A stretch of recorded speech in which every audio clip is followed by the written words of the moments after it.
This channel does not promote any violent, harmful, or illegal activities. All content provided by this channel is meant for an educational purpose only. UEN Jaipur is a perfect target for prospective students aspiring for good jobs, good education with future-ready skills.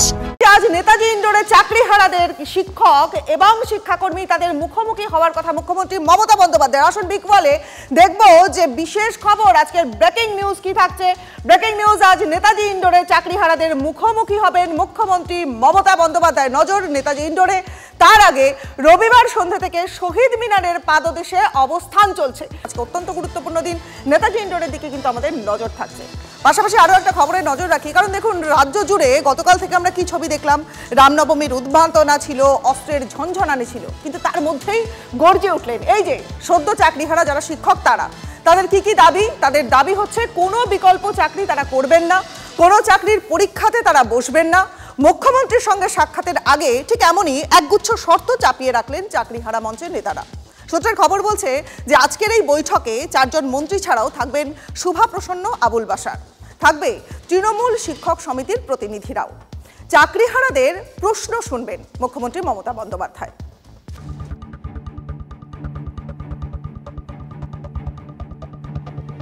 বারুদ আমরা সংগ্রহ করে রেখেছি, শুধু আগুন লাগানোর অপেক্ষায় আছে। নিজেদেরকে মারতে রাজি আছি কারণ আমরা মরেই গিয়েছি। বুকে বারুদ আর একরাশ ক্ষোভ নিয়েই সোমবার নেতাজি ইন্ডোরে মুখ্যমন্ত্রীর সঙ্গে সাক্ষাৎ করতে চলেছেন চাকরিহারা শিক্ষকরা। সাক্ষাতের কয়েক ঘন্টা আগে হুঙ্কারও দিয়ে রাখলেন তারা, যেমন নতুন করে পরীক্ষা দেবেন না, অযোগ্যরা থাকলে বৈঠক বয়কট, সমস্যার সমাধান না হলে কাউকে বিধানসভায় লড়তে দেবেন না। নিয়োগ দুর্নীতি মামলায় বৃহস্পতিবার এসএসসির প্রায় 26,000 চাকরি বাতিলের রায় দিয়েছিল সুপ্রিম কোর্ট। সেই রায় অবশ্য মানতে রাজি নন চাকরিহারা শিক্ষকরা। রবিবার শহীদ মিনারের সামনে জড়ো হয়েছিলেন চাকরিহারাদের একাংশ। তাদের বক্তব্য, এই রায় তাদের কাছে মৃত্যু পরোয়ানার সমান। হঠাৎ করে হাইকোর্টের রায় এবং সুপ্রিম কোর্টের রায়ে শেষ পর্যন্ত আমাদেরকে কিন্তু মৃত্যুদণ্ড দেওয়া হলো। যে আইন আমাকে ধ্বংস করার জন্য তৈরি হলে সে আইনকে আমরা মানতে পারলাম না। আমাদের উপায় নেই মানার, কারণ মৃত্যুর থেকে ভয়ের কিছু হতে পারে না। এই চাকরি শেষ হয়ে যায় আমাদের কাছে মৃত্যুর। রুটি রুজিতে সওয়াল, আর তার জন্য এবার যদি মুখ্যমন্ত্রী সুরাহা করে দিতে না পারেন তাহলে প্রয়োজনে গণ আত্মহত্যা এবং বিধানসভা ভোটে কোনো রাজনৈতিক দলকে লড়তে দেবেন না, এই হুঁশিয়ারি পর্যন্ত তারা দিচ্ছেন। আমরা যে চাকরিতে আছি সেই চাকরিতেই থাকবো এবং সসম্মানে থাকবো। আমরা কোনো পরীক্ষা দেব না। পরীক্ষা দিতে আমাদের আপত্তি নেই, কিন্তু এই চাকরির জন্য পরীক্ষা দিতে পারবো না।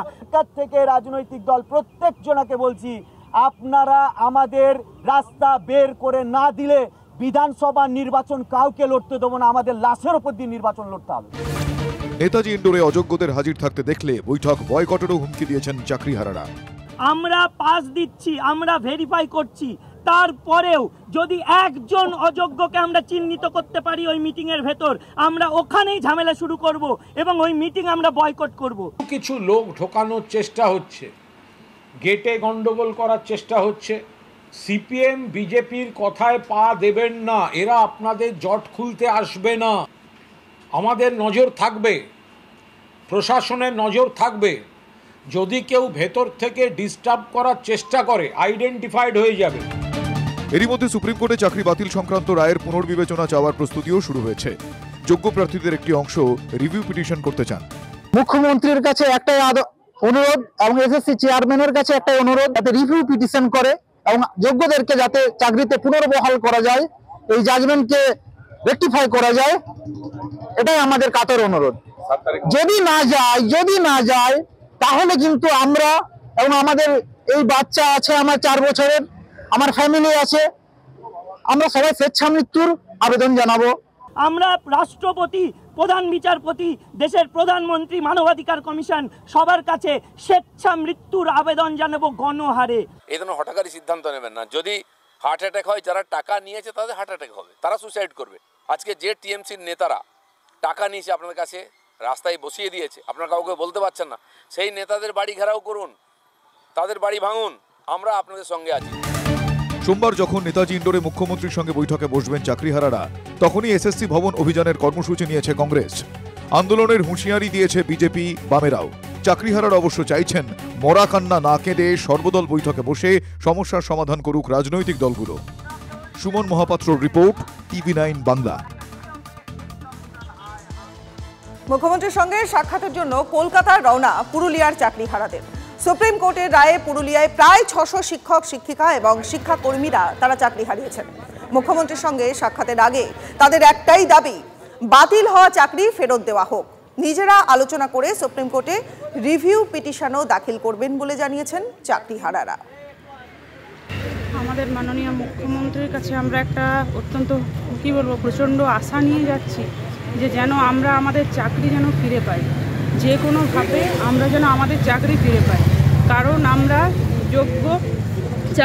যোগ্য চাকরিরত শিক্ষক। আমাদের এখন তো ওনার শোনার পালা, আমাদের এখন শুনি। আমাদের বলার যে ব্যাপারটা সেটা আমরা শহীদ মিনারে ওনার শোনার পরে, ওনার কী বলছে ওটা শোনার পর আমরা শহীদ মিনারে আমাদের রাজ্য নেতৃত্ব এবং আমাদের সমস্ত জেলা নেতৃত্ব বসে একসঙ্গে সিদ্ধান্ত নেব, তারপরে আমাদের করণীয় কী হবে। এই প্রসঙ্গে বিজেপির তারকা নেতা মিঠুন চক্রবর্তী তিনি কি বলেছেন শোনাবো। দেখুন, উনি কি করবেন সেটা বলতে পারছি না, তবে এইটুকু আমি বলতে পারি যে ভগবানের কাছে প্রার্থনা করি, রাম ভগবান কিছু একটা এমন করে দাও যেন এদের সবার কিছু ভালো হয়, যারা যোগ্য, মানে যারা কষ্টে রয়েছে তাদের কিছু করে দাও। কেননা I am really very sad about the whole thing, but যদি ভগবান করে দেন তো খুব খুশি হব। তার মানে they have lost faith in the government, and that's not a good sign. They have lost faith in the government ke government abar kono ulto chal khele kichu kore dile oder khoti hote pare. So let's see what happens, then we'll think about it. Then we'll also think about it.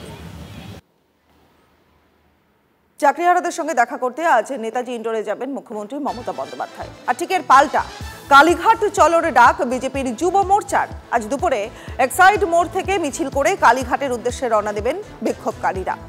এরপর 13 April college square থেকে ধর্মতলা পর্যন্ত আরও একটি মিছিল করবে বিজেপির যুব মোর্চা। সূত্র মারফত কি খবর পাওয়া যাচ্ছে জানবো। আমাদের সহকর্মী প্রদীপ্ত কান্তি ঘোষ রয়েছেন এই মুহূর্তে আমাদের সঙ্গে। প্রদীপ্ত, দেখো, ইতিমধ্যেই কর্মসূচি সম্পর্কে সুকান্ত মজুমদার প্রকাশ্যেই ঘোষণা করে দিয়েছেন এবং 13 এপ্রিলের কর্মসূচি বিজেপির মূল সংগঠনে। আর সেই কারণে সুকান্ত মজুমদার থেকে শুভেন্দু অধিকারী সকলেই 13 এপ্রিলের কর্মসূচিতে পা মেলাবেন কলেজ স্কোয়ার থেকে গাছমণি রোড পর্যন্ত। এবং আজকের যে কর্মসূচি রয়েছে সেই কর্মসূচি মূলত বিজেপির যুব মোর্চার নেতৃত্বে হলেও দলের কোনো সিনিয়র নেতা তারা থাকবেন। যেমন এখনো পর্যন্ত যা জানা যাচ্ছে তাতে লকেট চট্টোপাধ্যায়, ফাল্গুনী পাত্র মহিলা মোর্চার সভানেত্রী তিনিও থাকবেন। এবং মূলত তাদের অভিযোগ যে তৃণমূল পরিচালিত সরকার এই সংগঠিত অপরাধ করেছে এবং তার ফলেই চাকরি হারাতে হয়েছে প্রচুর ছেলে মেয়েকে, 26,000 মানুষকে এক ধাক্কায় তাদেরকে বেকার হতে হয়েছে। তার প্রতিবাদ জানিয়েই আজকে ঠিক দুপুর 12টার সময় তারা এই জমায়েতের ডাক দিয়েছে।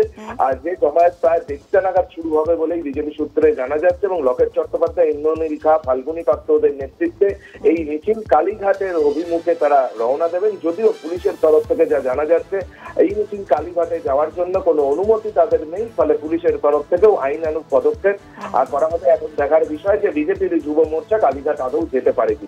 বেশ নজর থাকবে প্রদীপ্ত, অনেক ধন্যবাদ।